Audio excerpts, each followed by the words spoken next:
সকাল থেকে রাজধানী জুড়ে ঝুম বৃষ্টি হচ্ছে। এই মুহূর্তে রয়েছি গাবতলী এলাকায়।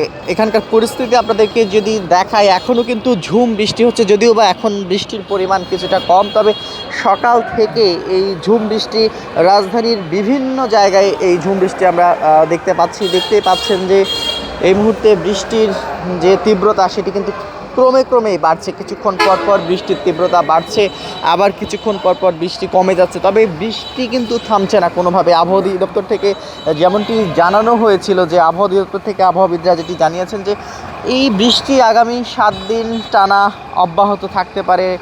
দেশের যে বিভাগগুলো, বিশেষ করে রাজশাহী, রংপুর, খুলনা, চট্টগ্রাম, সিলেট, এই বিভাগগুলোতে কিন্তু বৃষ্টির পরিমাণ বাড়বে এমনটি কিন্তু জানিয়েছেন।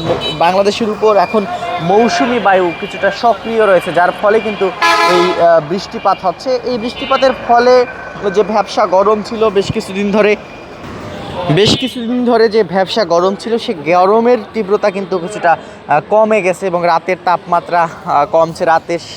শেষ রাতের দিকে ঠান্ডা অনুভব করছেন রাজধানীবাসী, এমনটি কিন্তু আমরা দেখতে পাচ্ছি। এই মুহূর্তে এখানকার পরিস্থিতি আপনাদেরকে যদি আমরা দেখাই, বিশেষ করে সকাল থেকে যেহেতু রাজধানী জুড়ে বৃষ্টি হচ্ছে, বৃষ্টিতে সবথেকে বেশি বিপাকে পড়েছেন সকালের দিকে স্কুলগামী শিক্ষার্থীরা। এর পাশাপাশি যারা কর্মজীবী রয়েছেন, সকালের দিকে যারা কাজে বের হয়েছেন, তারাও কিন্তু বিড়ম্বনায় পড়েছেন, এমনটি কিন্তু আমরা দেখতে পেয়েছি। যারা ছাতা নিয়ে বের হননি, পূর্ব প্রস্তুতিহীনভাবে বের হয়েছেন, বিশেষ করে তাদেরকে বিপাকে পড়তে হয়েছে, এমনটি কিন্তু আমরা দেখেছি। আবহাওয়া অধিদপ্তর থেকে যেমনটি জানানো হচ্ছিল যে এই যে বৃষ্টির তীব্রতা, সে বৃষ্টির তীব্রতা কিন্তু আরও বাড়বে, এমনটি কিন্তু জানিয়েছেন আবহাওয়া অধিদপ্তরের আবহাওয়াবিদ। এবং তারা যেটি জানাচ্ছিলেন যে এই বৃষ্টি আগামী 5 থেকে 7 দিন স্থায়ী থাকবে, এমনটি কিন্তু তারা বলছেন।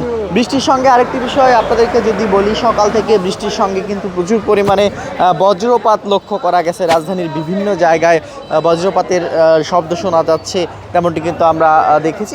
এর পাশাপাশি আকাশে এখন পর্যন্ত কালো মেঘের যে ভেলা, সে প্রচুর পরিমাণে মেঘ জমে রয়েছে, যার ফলে বোঝা যাচ্ছে যে আজকে সারা দিন ব্যাপী বৃষ্টি হতে পারে, এমন পরিস্থিতি কিন্তু আমরা দেখতে পাচ্ছি। পুরো রাজধানীর আকাশ জুড়ে কিন্তু কালো মেঘ ভেসে বেড়াচ্ছে। এর পাশাপাশি কিছুক্ষণ পর পর থেমে বৃষ্টি হচ্ছে, যদিও বা এখন বৃষ্টির পরিমাণ কিছুটা কমে গেছে, তেমনটি কিন্তু আমরা দেখছি। রাজধানীর পাশাপাশি দেশের বিভিন্ন জায়গায় কিন্তু বৃষ্টিপাত অব্যাহত রয়েছে। বিশেষ করে এই যে অতিবৃষ্টি হচ্ছে বিভিন্ন জায়গায়, হাওড় অঞ্চলের দিকে অতিবৃষ্টির কারণে হাওড় অঞ্চলের বিশেষ করে পাকা ধান কিন্তু পানির নিচে তলিয়ে গেছে, এমনটি কিন্তু আমরা বিভিন্নভাবে জানতে পেরেছি আমাদের প্রতিনিধিদের মাধ্যমে। সব মিলিয়ে বৃষ্টি অব্যাহত রয়েছে।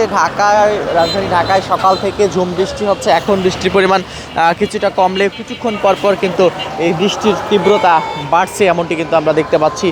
এই বৃষ্টি আরও কয়েকদিন অব্যাহত থাকবে, এমনটি কিন্তু জানিয়েছেন আবহাওয়া অধিদপ্তরের আবহাওয়াবিদরা। বৃষ্টির পাশাপাশি বজ্রপাত, এর পাশাপাশি কিন্তু আরেকটি সংখ্যা রয়েছে, কালবৈশাখীর সংখ্যা রয়েছে। এই বৃষ্টির মাঝে কালবৈশাখীর যে কালবৈশাখী ঝড়ের সঙ্গে ঝড়ো হাওয়া, বাতাস, সেই বাতাসের তীব্রতাও কিন্তু ক্রমে দেশের বিভিন্ন জায়গায় কালবৈশাখীর তাণ্ডব দেখা যাচ্ছে। তো এই ছিল এখন পর্যন্ত রাজধানীর বৃষ্টির সর্বশেষ পরিস্থিতি।